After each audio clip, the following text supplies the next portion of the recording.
علم الإنسان ما لم يعلم. وأشهد أن لا إله إلا الله وحده لا شريك له وأشهد أن محمدا عبده ورسوله. يا أيها الذين آمنوا اتقوا الله حق تقاته ولا تموتن إلا وأنتم مسلمون. يا أيها الناس اتقوا ربكم الذي خلقكم من نفس واحدة وخلق منها زوجها وبث منهما رجالا كثيرا ونساء واتقوا الله الذي تساءلون به والأرحام إن الله كان عليكم رقيبا. يا أيها الذين آمنوا اتقوا الله وقولوا قولا سديدا يصلح لكم أعمالكم ويغفر لكم ذنوبكم ومن يطع الله ورسوله فقد فاز فوزا عظيما. أما بعد فإن خير الحديث كتاب الله وخير الهدى هدى محمد صلى الله عليه وسلم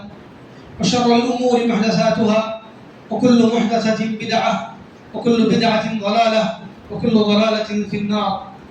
أعوذ بالله من الشيطان الرجيم. ولقد خلقنا الإنسان ونعلم ما توسوس به نفسه ونحن أقرب إليه من حبل الوريد إذ يتلقى المتلقيان عن اليمين وعن الشمال قعيد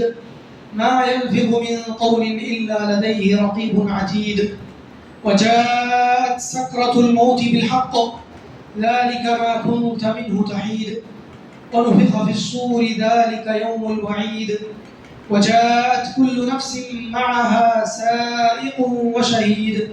لقد كنت في غفلة من هذا فكشفنا عنك غطاءك فبصرك اليوم حديد. وقال الله عز وجل في موضع آخر حتى إذا جاء أحدهم الموت قال رب ارجعون لعلي أعمل صالحا فيما تركت كلا إنها كلمة هو قائلها ومن ورائهم برزخ إلى يوم يبعثون فإذا نفخ في الصور فلا أنساب بينهم يومئذ ولا يتساءلون فمن ثقلت موازينه فأولئك هم المفلحون ومن خفت موازينه فأولئك الذين خسروا أنفسهم في جهنم خالدون. وقال الله عز وجل النار يعرضون عليها غدوا وعشيا ويوم تقوم الساعة وادخلوا آل فرعون أشد العذاب. قابل احترام میرے اسلامی بھائیوں، بزرگوں، نوجوان ساتھیوں، پردہ نشین اسلامی ماں اور بہنوں، ہر قسم کی حمد و ثنا اللہ رب الجلال کے لیے بے انتہا درود و سلام نازل ہو ہمارے رسول محمد صلی اللہ علیہ وسلم پر، آپ کے آل و اصحاب پر اور ان تمام پر جو نیکی کے ساتھ احسان کے ساتھ قیامت کے دن تک آپ کی پیروی کرتے رہیں۔ برادران اسلام، آج کا خطبہ جمعہ قبر کے سوالات کے متعلق ہے۔ اللہ تعالیٰ نے انسان کو جو یہ زندگی دی ہے، اس زندگی کو اللہ تعالیٰ نے دار الامتحان، دار العمل بتایا ہے، اور یہ کہ زندگی آگے آنے والی دو زندگیوں کی تیاری کے لیے عموماً ایک دنیا ہے، ایک آخرت ہے جو بیان کی جاتی ہے۔ اگر اس کو تھوڑا تفصیل سے بیان کیا جائے تو تین زندگیاں ہوتی ہیں، ایک دنیا کی زندگی اور اسی کو پھر اور دو زندگی میں شمار کیا جا سکتا ہے، ماں کے پیٹ میں، اس کے بعد ولادت کے بعد کی زندگی۔ دوسری زندگی ہے وہ موت کے بعد کی زندگی، موت کے بعد سے لے کر کے دوبارہ سور پھونکے جانے تک، قیامت کے قائم ہونے تک۔ اللہ تبارک و تعالیٰ نے اس کا کئی جگہوں پر ذکر کیا ہے۔ تیسری زندگی آخرت کی زندگی ہے جو ہمیشہ ہمیش کی ہے۔ اس سے پہلے کی جو دونوں زندگیاں ہیں وہ دونوں زندگیوں کو فنا ہے، یعنی کہ وہ زندگیاں ختم ہوں گی۔ ایک زندگی جس میں ابھی ہم جی رہے ہیں یہ فنا ہونے والی ہے، اس میں سبھی کو فنا ہے، کل من علیہا فان کل نفس ذائقۃ الموت۔ اور دوسری زندگی وہ قبر کی زندگی ہے، من مات فقد قامت قیامتہ، جو آدمی مر گیا تو اس کی قیامت قائم ہو گئی۔ اور جب وہ آدمی قبر میں داخل کیا گیا تو اس کے بعد سے ایک دوسری زندگی اس کی شروع ہوتی ہے، ثم اماتہ فاقبرہ، کہ اللہ تعالیٰ نے اسے موت دی پھر اسے دفن کیا۔ تو موت کے بعد دفن ہے، اور دفن کا ذکر اللہ تعالیٰ نے سورہ عبس و تولی میں کیا ہے کہ ثم اماتہ فاقبرہ، لفظ قبر کا ذکر کیا ہے۔ اور یہ زندگی دوسری ہے، اس کے بعد پھر ایک اور سور پھونکا جائے گا، اس سے تیسری زندگی شروع ہوگی، اس کی دلیلیں اور بھی ہیں۔ سورہ یاسین میں اللہ تعالیٰ فرماتے ہیں وَنُفِخَ فِي الصُّورِ فَإِذَا هُم مِّنَ الْأَجْدَاثِ إِلَىٰ رَبِّهِمْ يَنسِلُونَ، کہ سور پھونکا جائے گا تو وہ اچانک قبروں سے نکل کر اپنے رب کی طرف پھسلنے لگیں گے، چلنے لگیں گے، لپکنے لگیں گے۔ اور اللہ تبارک و تعالیٰ نے دوسری جگہ کہا کہ جو ہے یوم یخرجون من الاجداث سراعا كأنهم الى نصب يوفضون خاشعة ابصارهم ترهقهم ذلة ذلك اليوم الذي كانوا يوعدون، کہ جو ہے جس دن وہ قبروں سے نکلیں گے لپکتے ہوئے اور جلدی کرتے ہوئے، گویا کہ وہ نشان زدہ پتھروں کی طرف جا رہے ہیں، ان کی نگاہیں جھکی ہوئی ہوں گی، ذلت ان پر چھائی ہوئی ہوگی۔ یہی وہ دن ہوگا جس دن کا وہ وعدہ کیے جاتے رہے۔ یہاں اللہ تعالیٰ نے سورہ یاسین میں اور یہاں پر اللہ تبارک و تعالیٰ نے اس بات کا ذکر کیا کہ لوگ قبروں سے نکلیں گے سور پھونکے جانے کے بعد، اور یہ دوسرا سور ہوگا جو کہ بعث اور نشور کا ہوگا، یعنی کہ اس سے سب کے سب دوبارہ زندہ کیے جائیں گے قبروں سے۔ ایسا نہیں ہے کہ قبروں سے وہ نکلے اور کہیں نہیں جا رہے ہیں، بلکہ اپنے رب کی طرف جا رہے ہیں۔ اور جو اس آیت میں اللہ تعالیٰ نے کہا سورہ نون والقلم میں کہ جو ہے وہ لوگ ایسے نکلیں گے گویا کہ وہ نشان زدہ پتھروں کی طرف لپک رہے ہیں۔ یہاں نشان زدہ پتھروں سے مراد دو چیزیں ہیں، ایک ہے وہ بت جو نصب کیے جاتے تھے، پتھر جو بتوں کے نام پر نصب کیے جاتے تھے، تو جیسے ہی سورج شروع ہوتا تھا تو زمانے جاہلیت میں مشرکین اس کی طرف لپک کر کے جاتے تھے کہ سورج کے نکلنے کے بعد سب سے پہلے اس بت کو کون بوسہ دیتا ہے۔ اللہ تعالیٰ نے اس کی ایک تشبیہ بیان کی۔ اور دوسرا اس سے مراد ہے جنگ کا علم، جیسے مجاہد اور جنگجو لوگ جنگ میں اپنے جھنڈے کی طرف لپکتے ہیں، ویسے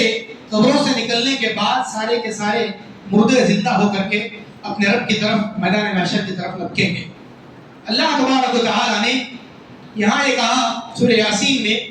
کہ جس وقت وہ اپنے رب کی طرف جائیں گے تو وہ کہیں گے قالوا یا ویلنا من بعثنا من مرقدنا هذا ما وعد الرحمن وصدق المرسلون، کہا کہ جو ہے وہ کہیں گے کہ ہائے ہماری بربادی، ہمیں اپنی آرام گاہ سے کس نے دوبارہ زندہ کیا۔ کہا جائے گا کہ یہی وہ چیز ہے جس کا رحمان نے وعدہ کیا تھا اور رسولوں نے سچ کہا تھا۔ ان كانت الا صيحة واحدة فاذا هم جميع الذين محضرون، ایک چیخ ہوگی اور سارے کے سارے ہمارے سامنے حاضر ہوں گے، سارے کے سامنے ہمارے سامنے حاضر ہوں گی۔ یہاں مرقد آرام گاہ جو انہوں نے کہا ہے، یعنی کہ مردے زندہ ہونے کے بعد جو کہہ رہے ہیں کہ ہماری آرام گاہ سے ہم کو اٹھایا گیا، وہ اس وجہ سے کہ قبر میں جو حالات تھے،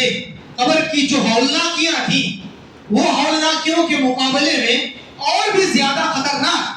بھیانک اور ہولناکی والا منظر وہ میدان محشر میں دیکھیں گے۔ اس کے مقابلے میں کمپیئر کرتے ہوئے وہ کہیں گے کہ یہ قبر کی زندگی تھوڑی آرام کی تھی بنسبت اس میدان کے جہاں جنت اور جہنم کا فیصلہ کیا جانے والا ہے، اور یہاں کے مناظر اس سے بھی خطرناک ہونے والے ہیں۔ اسی لیے وہ اپنی قبر کو آرام گاہ سے تعبیر کریں گے، سونے کی جگہ سے تعبیر کریں گے کہ ہماری آرام خوابگاہ سے، ہماری خوابگاہ سے ہم کو کس نے بیدار کیا۔ تو میرے بھائیوں، اللہ تبارک و تعالیٰ یہ ایک دوسری زندگی کے طور پر ذکر کرتے ہیں، اور اس زندگی میں عذاب ہے، اس عذاب کو بھی اللہ تبارک و تعالیٰ نے قرآن مجید میں ذکر کیا۔ سورہ غافر آیت نمبر 46 اللہ تعالیٰ نے کہا فرعون اور آل فرعون کے بارے میں کہ آگ ہے جو ان پر صبح اور شام پیش کی جاتی ہے، آگ ہے جو صبح اور شام ان کے اوپر پیش کی جاتی ہے۔ وَيَوْمَ تَقُومُ السَّاعَةُ، جس دن قیامت قائم ہوگی، کہا جائے گا کہ ادخلوا آل فرعون اشد العذاب، کہ آل فرعون کو اس سے بھی سخت عذاب میں داخل کرو۔ اللہ تعالیٰ نے قیامت کے قائم ہونے سے پہلے آگ کے پیش کیے جانے کا ذکر کیا ہے، اور یہ آگ کا پیش کیا جانا ان کی قبروں میں ہے، ان کی لاشوں پر ہے، اور وہ جہاں بھی ہیں وہاں پر ہیں۔ یہ آیتیں اور اس جیسی آیتیں ہمیں بتاتی ہیں کہ اللہ تبارک و تعالیٰ نے جیسے انسان کو دنیا کی زندگی دی ہے ویسے ہی ایک برزخ کی زندگی ہے، اور لفظ برزخ کی زندگی کا ذکر اللہ تعالیٰ نے سورہ مومنون میں کیا ہے، جو آیت میں نے خطبہ مسنونہ کے بعد پڑھی کہ حتی اذا جاءهم احدهم الموت، کہ جب ان کو موت آنے لگتی ہے تو وہ کہتا ہے مردہ کہ رب ارجعون، کہ مجھے لوٹا دیا جائے، مجھے لوٹا دے میرے پروردگار، کیوں؟ لعلی اعمل صالحا، تاکہ میں نیک عمل کروں فیما ترکت، جو کہ میں اب تک چھوڑا رہا میں دوبارہ نیک عمل کرنا چاہتا ہوں۔ اللہ تعالیٰ کی طرف سے جواب دیا جائے گا کہ کلا، ہرگز نہیں، انہا کلمۃ هو قائلها، یہ تو ایک بات ہے جو کہنے والا ہے یا کہے گا، ومن ورائهم برزخ الی یوم یبعثون، دوبارہ اٹھائے جانے تک ان کے پیچھے برزخ ہے، اور برزخ کا معنی ہے آگ، رکاوٹ، آگ رکاوٹ، اسی سے برزخی زندگی یا برزخ کی زندگی اردو میں بھی یہ لفظ مشہور ہے۔ تو اللہ تبارک و تعالیٰ نے لفظ برزخ، لفظ قبر اور قبر کے عذاب اور قبر میں دفن ہونا، قبر میں لوٹایا جانا، قبر سے دوبارہ زندہ کرنا، اس سب کو اللہ نے قرآن میں ذکر کیا ہے۔ منہا خلقناکم وفیہا نعیدکم ومنہا نخرجکم تارۃ اخری، کہ ہم نے اسی سے تم کو پیدا کیا، اسی میں ہم تمہیں لوٹائیں گے اور دوبارہ اس سے ہم نکالیں گے۔ اور اللہ تبارک و تعالیٰ نے ایسی بہت ساری یعنی کہ آیتیں، اسی جیسی آیتیں بیان کی۔ اللہ تعالیٰ نے کہا کہ هو الذی یبدأ الخلق ثم یعیدہ وهو اہون علیہ وله المثل الاعلی فی السماوات والارض، وہی ہے جس نے سب سے پہلے پیدا کیا اور دوبارہ وہ لوٹائے گا، اور اس کے لیے زیادہ آسان ہے دوبارہ لوٹانا۔ یہ ساری آیتوں کو بیان کرنے کا مقصد یہ ہے کہ میرے بھائیوں، آج کل ہمارے درمیان ہی رہنے والے اپنے آپ کو اہل حدیث یا سنی یا شافعی، مالکی، حنفی کہنے والے بہت سارے احباب ایسے ہو گئے ہیں جو قبر کا انکار، قبر اور قبر کے حالات کا انکار کرتے ہیں، قبر کے عذاب کا انکار کرتے ہیں، قبر کے اندر کے فتنے کا انکار کرتے ہیں، یہ کہتے ہوئے کہ اللہ تبارک و تعالیٰ نے قرآن میں اس کا ذکر نہیں کیا ہے۔ میں نے صرف قرآن کی آیتوں پر اکتفا صرف اسی لیے کیا ہے تاکہ یہ بات واضح ہو کہ اللہ تعالیٰ نے قرآن میں ان سب چیزوں کو بیان کیا ہے۔ لیکن لوگ جو حدیث کا انکار کرنا چاہتے ہیں وہ ڈائریکٹ کبھی بھی حدیث کا انکار نہیں کر سکتے، اس صورت میں وہ مرتد مانے جائیں گے، کافر مانے جائیں گے، ملحد مانے جائیں گے۔ اس لیے ان لوگوں نے قرآن کا سہارا لیا، سہارا لے کر کے کہا کہ جو ہے قبر کا عذاب قرآن میں نہیں بیان ہوا ہے، حالانکہ اللہ تعالیٰ نے لفظ قبر، لفظ برزخ اور قبر میں عذاب کا ہونا، قبر میں آگ کا پیش کیا جانا اور قبر کی نعمتوں کا اور قبر کے عذاب کا اللہ تبارک و تعالیٰ نے قرآن مجید میں ذکر کیا ہے۔ اس کے باوجود بھی ہمارے درمیان ہی اٹھنے بیٹھنے والے بہت سارے ایسے احباب ہیں جو ہمارے دوستانے میں ہیں، ہمارے یعنی کے ساتھ ملتے ہیں اور اپنے آپ کو ہمارے جیسا ظاہر بھی کرتے ہیں، لیکن افسوس کے ساتھ کہنا پڑتا ہے کہ چکنی چپڑی باتوں کے ذریعے سے یا اپنی عقل کے ذریعے سے یا سائنس کی تھیوری کے ذریعے سے قبر کے عذاب کا انکار کرتے ہیں، قبر کے عذاب کا انکار کرتے ہیں، حالانکہ قبر کا عذاب قرآن سے، حدیث سے اور اجماع امت سے ثابت ہے، اور جو اس کا انکار کرے وہ آدمی کافر ہے، مرتد ہے، وہ آدمی قرآن کا منکر ہے، وہ آدمی حدیث کا منکر ہے، اور وہ آدمی اجماع امت کا منکر بھی ہے، اور اجماع امت کا منکر صحابہ کے طریقے پر نہ ہو سکتا ہے، نہ نبی کیا ماننے والا ہو سکتا ہے، کیونکہ امت کسی غلط بات پر کبھی جمع نہیں ہو سکتی ہے۔ صحابہ کا اجماع، تابعین، تبع تابعین، ائمہ کرام اور فقہاء اعظام کا سب کا اجماع ہے قبر کے عذاب پر، قبر کی نعمتوں پر۔ اس کے باوجود اگر کوئی انکار کرتا ہے تو وہ یا تو انڈائریکٹلی قرآن کا انکار کرنا چاہتا ہے یا ڈائریکٹلی حدیث کا انکار کر کے وہ لوگوں کے سامنے باور کرانا چاہتا ہے کہ قبر کا عذاب عقل میں آنے والا نہیں، تو جو چیز عقل میں آنے والی نہیں ہے اس کا انکار کر دو۔ حالانکہ دین کا تعلق عقل سے نہیں ہے، اور موت کے بعد کی زندگی کا تعلق تو حقیقت میں عقل سے نہیں ہے، شعور سے نہیں ہے۔ اسی لیے اللہ تعالیٰ نے جہاں شہداء کی موت کا ذکر کیا تو وہاں اللہ تبارک و تعالیٰ نے یہ بات کہی کہ جو ہے وَلَا تَقُولُوا لِمَن يُقْتَلُ فِي سَبِيلِ اللَّهِ أَمْوَاتٌ بَلْ أَحْيَاءٌ وَلَكِنْ لَا تَشْعُرُونَ، کہ جو ہے جو اللہ کی راہ میں شہید کیے گئے انہیں مردہ مت کہو بلکہ وہ زندہ ہیں، لیکن تمہیں شعور نہیں ہے اس بات کا، تمہیں اس بات کا علم نہیں ہے۔ بل احیاء عند ربهم يرزقون، کہ وہ زندہ ہیں، ان کے رب کے پاس رزق دیے جائیں گے، ان کے رب کے پاس رزق دیے جا رہے ہیں۔ ان کی زندگی کا تعلق برزخ سے ہے، ان کی زندگی کا تعلق جنت سے ہے، ان کی زندگی کا تعلق رب کے پاس کی نعمتوں سے ہے۔ تو میرے بھائیوں، قبر اور یعنی کہ موت کے بعد قبر اور قبر کے بعد کے جتنے حالات ہیں جیسا اللہ تعالیٰ نے قرآن میں اجمالاً ذکر کیا ہے، اللہ کے نبی صلی اللہ علیہ وسلم نے حدیثوں میں بالتفصیل ذکر کیا ہے، بالتفصیل ذکر کیا ہے۔ ساری حدیث کی کتابیں، جتنی بھی آپ حدیث کی کتابیں جانتے ہیں، ساری حدیث کی کتابوں میں اٹھا لیجیے، آپ کو قبر اور قبر کے بعد کے فتنے اور قبر کے بعد کے عذاب، قبر کے بعد کی نعمتوں کے بارے میں حدیثیں مل جائیں گی۔ مشہور حدیث جو ہم اور آپ جانتے ہیں، جو ہمارے خطبے کا موضوع ہے، وہ حضرت برا بن عازب رضی اللہ تعالیٰ عنہ کی ہے کہ اللہ کے نبی صلی اللہ علیہ وسلم نے موت کے منظر کو ذکر کیا۔ موت کے منظر کو ذکر کرنے کے بعد، موت کے بعد، پھر اس کے دفنائے جانے کے بعد تک کا ذکر کرتے ہیں۔ اس کے بعد اللہ کے نبی صلی اللہ علیہ وسلم کہتے ہیں کہ اس کے بعد جو فرشتے اس کے پاس آتے ہیں، اس کو بٹھاتے ہیں اور بٹھا کر کے 3 سوال کرتے ہیں، 3 سوال کرتے ہیں۔ اور بعض روایتیں جو کہ اسی سے ریلیٹڈ ہے، 4 سوال ہوتے ہیں کہ جو ہے پہلا سوال کہ وہ بٹھاتے ہیں اور بٹھا کر کہتے ہیں کہ من ربک، تمہارا رب کون ہے؟ تو وہ آدمی ایک مومن ہوتا ہے تو کہتا ہے کہ ربی اللہ، میرا رب اللہ ہے۔ یہ چیز، اس کا تعلق عقیدے سے ہے، ایمان سے ہے، توحید سے ہے کہ ایک آدمی جتنا توحید پر، اللہ کی عبادت پر ہوگا، وہ آدمی اللہ تعالیٰ کے بارے میں جواب دے پائے گا، ورنہ جواب نہیں بن پڑے گا، ورنہ جواب نہیں بن پڑے گا۔ اللہ تبارک و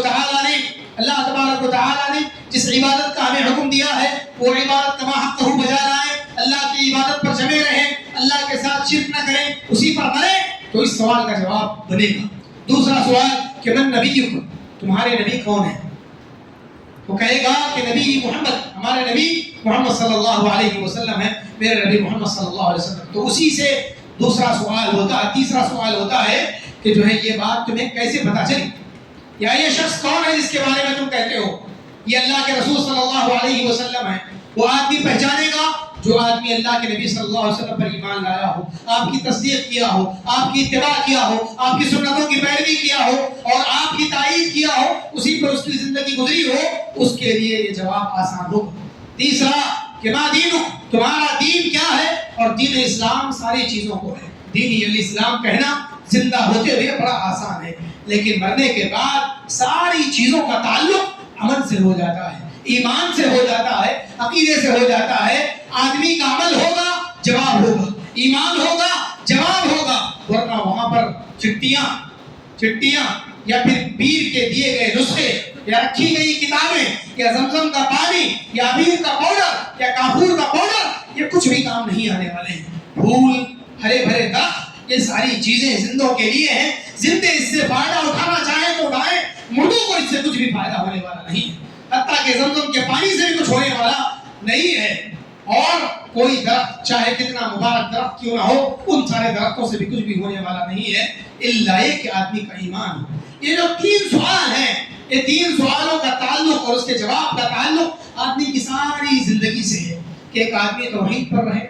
دین اسلام اور شریعت کا پابند رہے اور اللہ کے نبی صلی اللہ علیہ وسلم کی پوری اتباع کرے، اطاعت کرے اور آپ کی سنتوں پر عمل پیرا رہے، تو اس صورت میں اس سے جواب ملے گا۔ اور اگر ایسا نہیں ہے تو آدمی اللہ کے نبی صلی اللہ علیہ وسلم کے بارے میں پوچھے جانے کے باوجود جواب نہیں دے سکے گا۔ یہ آدمی کون ہے جو آدمی تمہارے درمیان بھیجا گیا تھا، یا اس آدمی کے بارے میں تمہاری کیا رائے ہے؟ اللہ کے نبی علیہ السلام نے فرمایا کہ اگر کافر ہے، منافق ہے، فاسق ہے، تو وہ کہے گا کہ ہاں ہاں لا ادری، کہ جو ہے ہائے ہائے میں نہیں جانتا، میں تو وہ کہتا تھا جو لوگ کہتے تھے، میں وہ کہتا رہا، آج اس کے پاس کوئی جواب نہیں بن پڑا۔ تو یہ حدیث یعنی کہ تواتر کے ساتھ موجود ہے اور حدیث کی ساری کتابوں میں موجود ہے، اور اللہ کے نبی صلی اللہ علیہ وسلم نے دوسرے اور بھی احادیث میں اس سے بھی زیادہ مفصل انداز میں بیان کیا ہے کہ اس کے بعد اللہ تعالیٰ کی طرف سے حکم ہوتا ہے ایک مومن کے لیے کہ اس کے لیے جنت کا بچھونا بچھایا جائے، جنت کی کھڑکیاں کھول دی جائیں، پھر وہ جنت کی نعمتوں میں ہوتا ہے یہاں تک کہ سور پھونکا جائے، اور دوبارہ اگر وہ کافر ہو، منافق ہو، فاسق ہو، تو اس صورت میں اس کے لیے جہنم کا بچھونا بچھا دیا جاتا ہے، اور پھر دہکتی ہوئی آگ کے جو ہے شعلے اور شعلوں کی لپٹ اسے جو ہے آتی رہتی ہے، اور اس کی لو سے اس کو عذاب دیا جاتا رہتا ہے، اور اس کے بعد قبر کا اس کو دبانا، دبوچنا، اور قبر کے ازدہے، قبر کے سانپ، قبر کے عذاب، ساری باتیں حدیثوں میں موجود ہیں، اور ساری کی ساری حدیثیں صحیح حدیثیں ہیں۔ ان ساری حدیثوں کے بارے میں ایک بات کہہ کر کے لوگ انکار کر رہے ہیں قبر کے عذاب کا، یہ کہتے ہوئے کہ ایسا کیسے ہو سکتا ہے کہ یہ چیز قبر میں، یہ چیز جو ہے آدمی کے لیے عقل میں آنے والی نہیں ہے۔ حالانکہ اہل سنت والجماعت، اہل حدیث کا یہ عقیدہ ہے اور متفق عقیدہ ہے کہ جو ہے قبر کا عذاب روح اور جسم دونوں کو ہوتا ہے، صرف روح کو نہیں بلکہ روح اور جسم دونوں کو ہوتا ہے۔ روح کا لوٹایا جانا بھی برحق ہے کہ روح لوٹائی جاتی ہے، روح جب چلی جاتی ہے اس کے لیے آسمان کے دروازے کھولے جاتے ہیں، علیین میں اس کا جانا، اگر بری ہو تو سجین میں اس کا جانا۔ یہ جیسے بیان کیا گیا ہے ویسے ہی سوال اور جواب کے لیے اس کا دوبارہ لوٹایا جانا بھی حدیث میں وارد ہے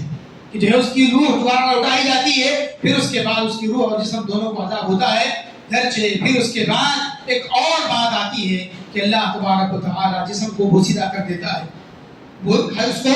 اس کی ہڈیاں ساری زمین کھا لیتی ہے۔ عذاب کیسے ہوتا ہے؟ لیکن اللہ کے نبی صلی اللہ علیہ وسلم نے عذاب کو بتایا تو عذاب پر حق ہے، عذاب ہوتا ہے جیسے اللہ، اس لیے کہ قبر کے عذاب کے بارے میں، قبر کی نعمت کے بارے میں اللہ تبارک و تعالیٰ نے جو بات کہی وہ یہ کہ ایک آر ہے، اور دوسرا یہ کہ تمہیں اس کا شعور نہیں ہے کیونکہ برزخ کی زندگی کے حالات عام زندگی کے حالات سے بالکل الگ ہیں۔ اس کی مثال اس سے پہلے بھی بیان کی گئی کہ جو ہے جب مردہ لے جایا جاتا ہے قبرستان کی طرف، نیک ہوتا ہے تو کہتا ہے کہ مجھے جلدی لے چلو، مجھے جلدی لے چلو، برا ہوتا ہے تو کہتا ہے کہ ہائے ہائے تو مجھے کہاں لے جا رہے ہو۔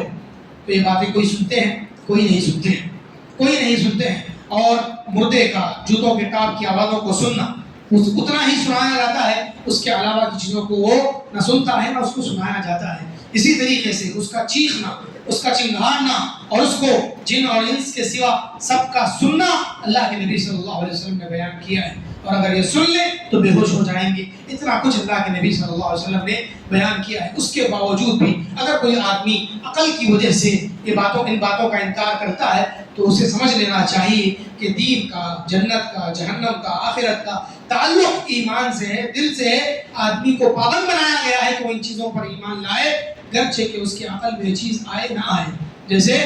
جیسے کہ شاہ ولی اللہ محدث دہلوی رحمۃ اللہ علیہ نے عذاب قبر کے بارے میں ایک مثال بیان کی، کہا کہ جو ہے عذاب قبر کی مثال ایسی ہے کہ ایک آدمی سو رہا ہے، سوتے ہوئے وہ خواب دیکھ رہا ہے، خواب میں سانپ بچھو اس کا پیچھا کر رہے ہیں، یا برا خواب دیکھ رہا ہے، وہ چیخ رہا ہے، چلا رہا ہے۔ اس کے بازو بیٹھا ہوا آدمی اس کے خواب کے اندر ہونے والی تکلیف کو ہرگز بھی محسوس نہیں کر سکتا ہے، حالانکہ وہ زندہ ہے، صرف سو رہا ہے۔ تھوڑے وقت کے لیے اللہ تبارک و تعالیٰ نے اس کی روح کو روکا ہوا ہے۔ اس کا اگر یہ حال ہے تو اس سے بڑھ کر کے حال قبر کا ہے، اور قبر کے بعد کے حالات کا ہے۔ اس کے ذریعے سے آدمی سمجھنا بڑا آسان ہے، اور اگر کوئی آدمی سمجھنا نہیں چاہتا یا انکار کرنا چاہتا ہے یا کچروی ٹیڑھا پن چاہتا ہے یا نفاق یا الحاد چاہتا ہے تو وہ آدمی کسی بھی بات کے ذریعے سے انکار کر سکتا ہے، اور ایسا انکار کرنے والا یا تو مرتد مانا جائے گا یا تو کافر مانا جائے گا۔ نہ اس کا ایمان قرآن پر ہے نہ اس کا ایمان حدیث پر ہے، گرچہ کہ وہ زبان سے اقرار کرے گا اس کا ایمان قرآن پر ہے، اس کا ایمان قرآن پر نہیں ہے۔ تو اس لیے ایک آدمی کو چاہیے کہ قبر کے ان سوالات کے بارے میں فکر کرے کہ آدمی کی زندگی کتنا کچھ گزر رہی ہے توحید اور عقیدے پر اور ایمان پر اور اسلام کی شریعت پر وہ کتنا عمل کر رہا ہے، نبی صلی اللہ علیہ وسلم کی سنت اور سنتوں کا وہ کتنا پابند ہے۔ آج ہمارا حال دیکھ لیجیے کہ ہم اللہ تعالیٰ نے جیسے کہا وہ حال ہے کہ اقترب للناس حسابهم وهم في غفلة معرضون، کہ لوگوں کا حساب کا وقت قریب آ گیا لیکن لوگ غفلت میں ہیں، اعراض کیے ہوئے ہیں۔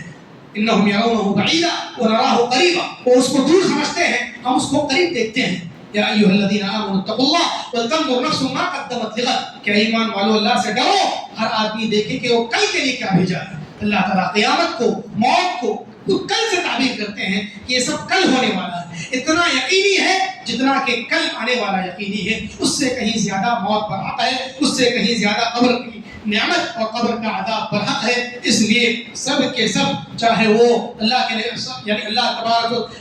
صلی اللہ علیہ وسلم ہو، صحابہ کرام ہو، تابعین ہو، تبع تابعین ہو، سبھی ڈرتے تھے۔ اور اللہ تبارک و تعالیٰ نے سورہ پاک میں اس کا ذکر کیا کہ وجاءت سکرۃ الموت بالحق، کہ حق کے ساتھ جو ہے موت کی سختیاں آ جاتی ہیں، اور جب یہ آ جاتی ہیں تو آنکھ تیز ہو جاتی ہے، آدمی کی آنکھ بہت زیادہ دیکھنے لگتی ہے، ایسی چیزیں جو دنیا میں نہیں دیکھتی تھی ویسی چیزیں وہ دیکھنے لگتی ہے، اور اس وقت اس کو یقین ہو جاتا ہے۔ اسی لیے اس وقت آدمی توبہ بھی کرنا چاہتا ہے، عمل بھی کرنا چاہتا ہے، صدقہ و خیرات بھی کرنا چاہتا ہے، نیکیاں بھی کرنا چاہتا ہے، لیکن وہ وقت توبہ کا نہیں ہے، وہ وقت نیکیوں کا نہیں ہے، وہ وقت عمل کا نہیں ہے، اس سے پہلے ہی آدمی کر لے۔ اور ہر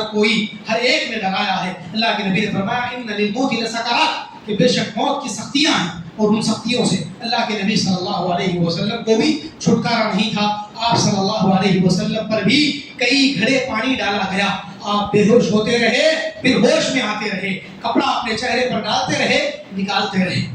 کیوں؟ اس لیے کہ موت کی ایسی سختیاں ہیں اور اللہ کے نبی صلی اللہ علیہ وسلم نے ان سختیوں کو بیان کیا ہے۔ اس لیے ایک آدمی کو چاہیے کہ اس چیز کے لیے تیاری کرے، آخرت کے لیے تیاری کرے، موت کے بعد کے حالات کے لیے تیاری کرے۔ امام احمد بن حنبل رحمۃ اللہ علیہ کے بارے میں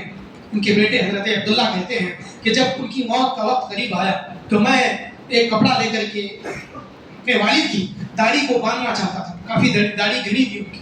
تو میں داڑھی باندھنا چاہتا تھا اور وہ کہہ رہے تھے کہ لا بعد لا بعد، کہ جو ہے ابھی نہیں۔ 2-3 بار ایسا ہوا تو ان کے بیٹے نے پوچھ لیا کہ ابا جان کیا ہے، کیا ہوا ہے آپ کو یا کیا ہو رہا ہے؟ تو انہوں نے کہا کہ شیطان میرے پیروں کے پاس ہے اور اپنی انگلیاں میرے جوتے پر یعنی کہ دبا کر کے کہہ رہا ہے کہ تم میرے اوپر جیت گئے، تم میرے فتنے سے بچ گئے۔ تو میں اس کو کہہ رہا ہوں کہ ابھی نہیں۔ کیا مطلب ہے؟ کہ ابھی بھی میں تم پر جیتا نہیں۔ عام طور پر موت کے وقت تک بھی شیطان کسی انسان سے مایوس نہیں ہوتا ہے۔ موت کے وقت وہ اس کے بیٹے کی، اس کے ماں کی یا اس کے باپ کی صورت میں آ کر اس کو آزمائش میں ڈال دیتا ہے، یا خود آ کر کے آزمائش میں ڈال دیتا ہے یہ کہہ کر کے کہ تم جیت گئے۔ اور جب آدمی یہ سمجھ لیتا ہے کہ وہ جیت گیا تو وہ ہار گیا۔ اسی لیے امام صاحب نے کہا کہ ابھی نہیں، یعنی کہ موت آنے تک بھی جب تک کہ آدمی ایمان پر، اسلام پر، سنت پر اور توحید پر نہ مرے اس وقت تک وہ آدمی شیطان کی فتنے سے بچا نہیں ہے۔ تو ان کو اگر اتنی فکر تھی تو ہمیں کتنی فکر ہونی چاہیے۔ امام شافعی رحمۃ اللہ علیہ سے پوچھا گیا ان کے مرض الموت میں کہ جو ہے کیف اصبحت، کہ آپ نے صبح کیسی کی؟ تو انہوں نے کہا تھا کہ اصبحت من الدنیا راحلہ، کہ میں دنیا سے چلتے ہوئے صبح کیا ہوں، کہ ابھی چل چلاؤ کا وقت ہے، ولاخوانی مفارقہ، اور میرے بھائیوں سے جدا ہوتے ہوئے میں صبح کیا ہوں۔ وہ اور کہا کہ جو ہے میں موت کا جام ولکأس المنیۃ شاربہ، کہ میں جو ہے موت کا جام پیتے ہوئے صبح کیا ہوں، اور وعلی اللہ واردہ، اور اللہ تبارک و تعالیٰ پر، اللہ تعالیٰ کے حضور حاضر ہونے والا ہو کر کے میں صبح کیا ہوں، یعنی کہ میرے چل چلاؤ کا وقت ہے۔ اور ولا ادری اروحی اصیر الی الجنۃ فاہنئها او الی النار فاعزیها، کہا کہ جو ہے میں نہیں جانتا کہ میری روح جنت کی طرف ہو جائے گی کہ میں اسے مبارکبادی دوں، یا میری روح جہنم کی طرف کر دی جائے گی کہ میں اس کو تعزیت دوں، تسلی دوں، غصہ دوں کہ تو جہنم کی طرف جا رہی ہے۔ ایک امام ہے، بہت بڑے امام ہیں، جلیل القدر امام ہیں، اللہ تبارک و تعالیٰ نے انہیں علم میں، فقہ میں، زہد میں ایک اعلیٰ درجہ دیا۔ جب ان کا اگر یہ حال ہے تو ہمارا اور آپ کا کیا حال ہونا چاہیے؟ ہمیں کتنا اپنے حسن خاتمہ کے بارے میں فکر کرنا چاہیے اور سوء خاتمہ سے ڈرنا چاہیے کہ آدمی کا خاتمہ کہیں برا نہ ہو۔ اس لیے آدمی کو چاہیے کہ توحید و سنت پر استقامت اختیار کرے، اور اللہ تبارک و تعالیٰ نے جیسے کہا وَتَزَوَّدُوا فَإِنَّ خَيْرَ الزَّادِ التَّقْوَىٰ، کہ جو ہے توشہ لو، بہترین توشہ تقویٰ ہے۔ اور اللہ تبارک و تعالیٰ نے کہا بل تؤثرون الحیاۃ الدنیا والآخرۃ خیر وابقیٰ، کہ تم دنیا کی زندگی کو ترجیح دیتے ہو حالانکہ آخرت کی زندگی بہتر ہے اور زیادہ باقی رہنے والی ہے۔ امام صاحب کے یہ اشعار ہیں کہ وَلَمَّا قَسَىٰ قَلْبِي وَضَاقَتْ مَذَاهِبِي جَعَلْتُ رَجَائِي نَحْوَ عَفْوِكَ سُلَّمًا تعاظمني ذنبي فلما قرنته بعفوك ربي كان عفوك اعظما، کہ اے اللہ تبارک و تعالی، اے اللہ تعالی جب میرا دل سخت ہو گیا اور میرے راستے تنگ ہو گئے تو میں نے تیری امید، تجھ سے امید لگا کر کے سیڑھی بنا لی۔ میرا گناہ مجھے بڑا نظر آیا، لیکن جب میں نے میرے گناہ کو تیری بخشش سے ملا دیا تو اس وقت جو ہے تیری بخشش سب سے بڑی ہو گئی۔ اللہ تعالیٰ سے دعا ہے کہ اللہ تبارک و تعالیٰ ہمیں بھی اپنی بخشش میں لے لے، ہمارے گناہوں کی مغفرت فرمائے، اعمال صالحہ کو شرف قبولیت سے نوازے، کوتاہیوں کو درگزر فرمائے۔ اللہ تبارک و تعالیٰ ہمیں بھی دنیا اور دنیا کے بعد حقیقی جو دنیا آنے والی ہے اس کے لیے تیاری کرنے کی توفیق عطا فرمائے۔ اس دنیا میں رہتے ہوئے اللہ تبارک و تعالیٰ دین اسلام پر، اس کی شریعت پر، اس کے نبی کی سنت پر چلنے والا ہمیں بنائے۔ اللہ تبارک و تعالیٰ توحید و سنت پر ہم سب کو استقامت عطا فرمائے۔ آمین۔ اقول قولی ھذا واستغفر اللہ لی ولکم ولسائر المسلمین من کل ذنب فاستغفروہ انہ کان للأوابین غفورا۔